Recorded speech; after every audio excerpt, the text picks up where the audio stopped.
Welcome to This Explainer. Okay, if you're a product manager, you absolutely know the drill. It usually means weeks of writing those exhaustive, static product requirements documents, only to face endless engineering bottlenecks.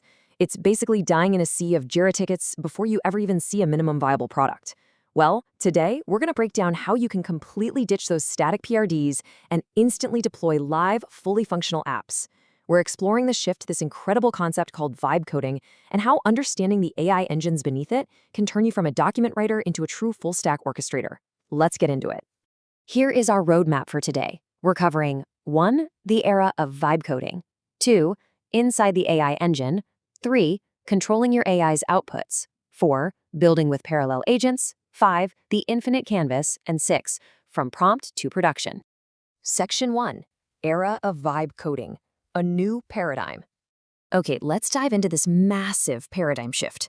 For decades, the barrier to creating an app was learning complex syntax, managing databases, configuring servers, the whole shebang. But that is rapidly changing. We're moving away from writing endless requirements to actually generating functional code simply through natural language. You act as the system architect. In the AI, well, it acts as your engineering team. As Google Cloud perfectly captures it here, vibe coding allows anyone to describe their vision and deploy fully functioning web applications to production in minutes. The traditional barrier to software creation is officially broken, and the underlying cognitive load of syntax and debugging is completely handed off to the AI. It's a real game changer. Section 2. Inside the AI engine. Understanding LLMs. Now, to truly master vibe coding, to actually predict high-quality products, instead of just being a passive user, we really need to take a quick look under the hood. At their core, large language models aren't operating on explicit, hard-coded logical rules. Instead, they operate on a principle called next token prediction.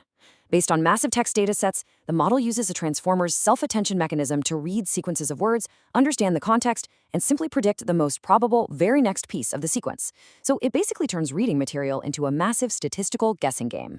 And what exactly is it predicting? Tokens. AI doesn't read text as strings. It uses a tokenizer to break it into numbers. If we use word-level tokenization, it's incredibly memory-heavy and brittle. Character-level tokenization solves the vocabulary issue, but it loses semantic meaning. But the industry standard, the one used by GPT models, is subword tokenization, specifically byte pair encoding, or BPE. BPE elegantly splits complex words so the AI can process logic accurately. For example, it'll take a word like unhappy and split it into the subunits un and happy. It's the perfect middle ground. Section 3. Controlling your AI's outputs. Temperature settings. So the crucial point is, now that we know how tokens work and how the AI is essentially predicting the next puzzle piece, how can you, as a PM, control how it selects from that vast probability distribution? It all comes down to a setting called temperature. Setting your temperature to 0 triggers greedy decoding, meaning the model always picks the single highest probability token. This is absolutely essential for strict coding consistency. A balance setting around 0.7 is great for creative chat, while anything above 1.0 encourages extreme risk-taking. That might be fun for brainstorming, but for sure, it can result in total nonsense code. Actually, there's a fascinating technical detail you really must know here. Even if you set your temperature to absolute 0, you won't get 100% bit-exact determinism in production. Why? Because of something called GPU non-determinism. Basically, math operations on floating points are processed in parallel on different threads, so the math doesn't always sum up in the exact same order. Combined with server-side concurrent batching, your exact same prompt might yield a 95 to 99% similar result, but there can be tiny differences. Meaning, as a PM, you must always test your outputs, even when you think you've completely locked the AI down. Section 4. Building with parallel agents. Multi-agent systems. With that technical foundation set, let's apply this to how apps are actually being built in 2026.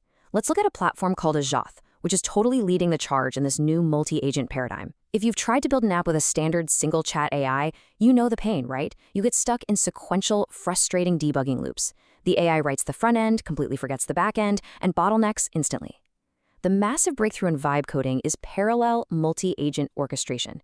Instead of one chatbot, you have multiple specialized AI agents working on different parts of your application simultaneously, synchronizing their execution. And this brilliantly illustrates how the workflow dramatically shifts. Looking at the Ajath platform, you can see you're no longer generating one snippet of code at a time. The platform is designed to orchestrate a complete team to coordinate your full-stack infrastructure all at once, completely preventing those repetitive debugging loops we just talked about. Just think about the sheer scale of this shift for a second. When you hit enter on your prompt, you aren't just talking to an AI, you're orchestrating up to 10 parallel agents working at the exact same time to build your app. Let's actually meet this new AI engineering team that Ajath orchestrates. You have specific agents like Maya 4, Raina, Jacob, and Matt. They literally divide and conquer. While one agent is writing your front-end UI, another is building your back-end logic. Another is structuring your database schemas, and yet another is implementing secure authentication. They are doing all of this concurrently, totally without stepping on each other's toes. Section 5, the infinite canvas, visual UI tweaks. But orchestrating agents is really just the start. As a visual product manager, you need a place to actually direct this massive output. This is where the concept of the infinite canvas comes in. Platforms like Ajath don't just spit out a text file of code. No way.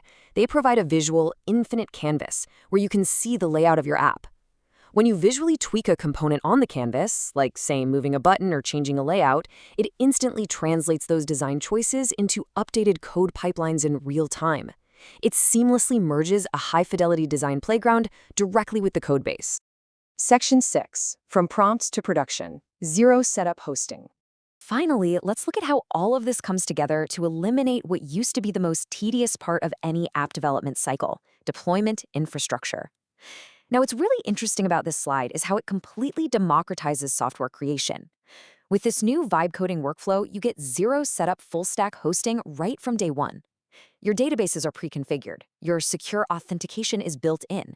You have instant access to over 100 API integrations like Stripe for payments, OpenAI, or Google Workspace. The moment your agents finish building, you're handed an instantly shareable URL to your live app. Literally zero DevOps required. So let's summarize your new workflow as a modern product manager. Step 1. You understand the engine, so you confidently set your AI parameters, like locking your temperature to 0 for strict logic. Step 2. You vibe code by prompting your exact vision. Step 3. You sit back and orchestrate platforms like Ajath as its parallel agents build your app concurrently. And Step 4, you deploy an instant shareable MVP to your stakeholders in minutes, not months. Understanding how tokens work, how to control the AI's temperature, and how to leverage parallel agents, it gives you an incredible superpower. It takes you out of the bottleneck of traditional development and puts you directly in the driver's seat of product creation. So what does this all mean for you? Well, I leave you with this. Are you going to spend your next sprint writing a static PRD, or are you ready to vibe code your next live MVP?